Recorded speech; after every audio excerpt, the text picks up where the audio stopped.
Hello friends, welcome to code lab by Danish. आज की इस वीडियो में हम देखने वाले हैं इन्यूमरेट फंक्शन क्या होता है और पाइथन के इस बिगिनर ट्यूटोरियल प्लेलिस्ट के अंदर हमने पाइथन के कई सारे कंसेप्ट देखे हैं। अगर आपने अभी तक इस प्लेलिस्ट को फॉलो नहीं किया है तो मैं हाईली रिकमेंड करूंगा कि आप प्लेलिस्ट को फॉलो करें और साथ ही साथ चैनल को भी सब्सक्राइब करें। So without further due let's start VS code. अब ये सारा कोड मैं करता हूँ क्लियर।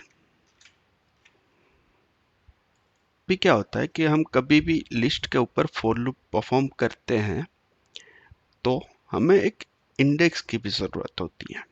तो हम उसको कैसे करते हैं या सिंपल वे में किस तरह से करते हैं वो देखेंगे।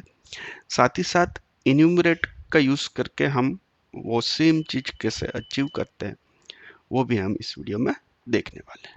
तो चलिए शुरू करते हैं।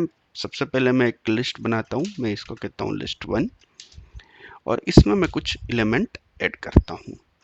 लेट्स से 1 2 3 4 5 1 2 3 4 5 के बदले हम इसको देते हैं A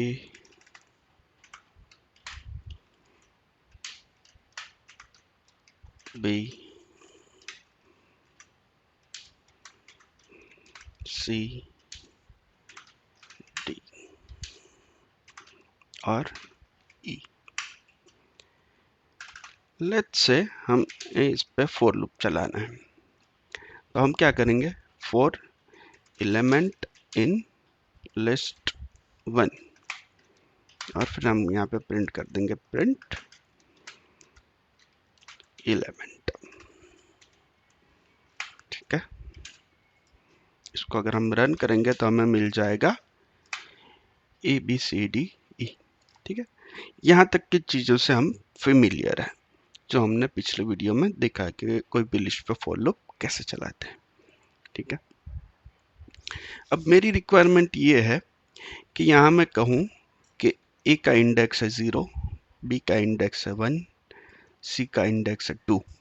ठीक है, अगर इस तरह मुझे प्रिंट करना हो तो मैं क्या करूँगा, सबसे पहले यहाँ पे एक इंटीजर बना लूँगा।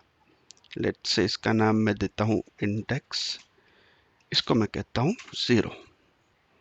ठीक है, यहाँ पे एलिमेंट के साथ में इंडेक्स को प्रिंट कर दूंगा और साथ ही साथ इस इंडेक्स की वैल्यू को मैं कर दूंगा इंक्रीमेंट।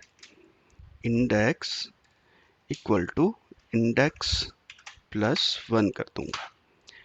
देखो अब इससे क्या होगा, सबसे पहले इंडेक्स की वैल्यू होगी 0, फिर चलेगा फॉर लूप तो आएगा पहला एलिमेंट। ठीक है, तो अभी इंडेक्स की वैल्यू क्या है 0, तो ये 0 प्रिंट करेगा और अभी हमारा क्या, कौन सा एलिमेंट चल रहा है A, तो A को प्रिंट करेगा। उसके बाद इंडेक्स की वैल्यू हो जाएगी इंडेक्स प्लस 1। देखो इंडेक्स की वैल्यू थी 0, 0 प्लस 1 तो इंडेक्स इक्वल टू हो जाएगा 1। ठीक है, अब नेक्स्ट टाइम फॉर लूप चलेगा तो अब इंडेक्स की वैल्यू क्या हो गई है, 1 हो गई है और अब हमारा एलिमेंट कौन सा आएगा, B। ठीक है, तो 1 कोमा B प्रिंट हो जाएगा।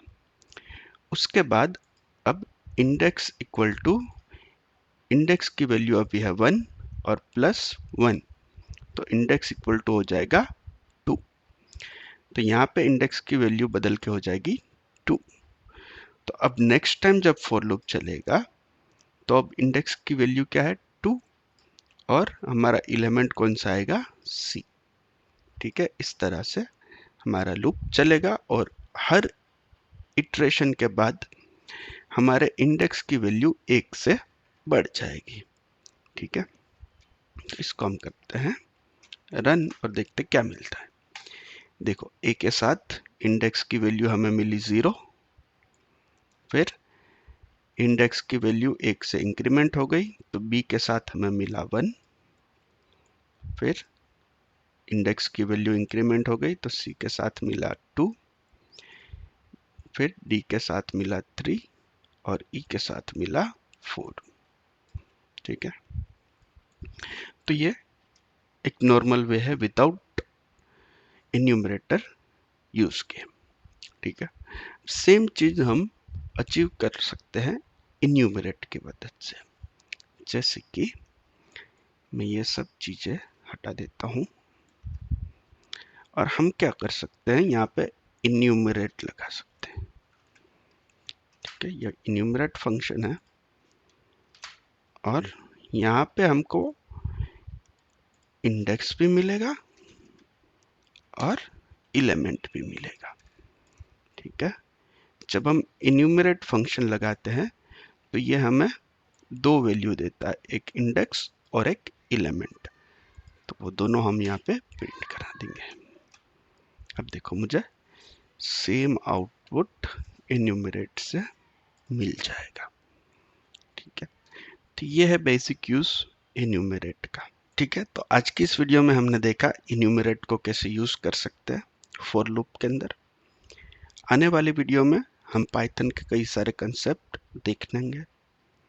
आने वाली वीडियो में हम पाइथन के कई सारे कंसेप्ट देखेंगे। So I will highly recommend you to subscribe the channel. Thank you.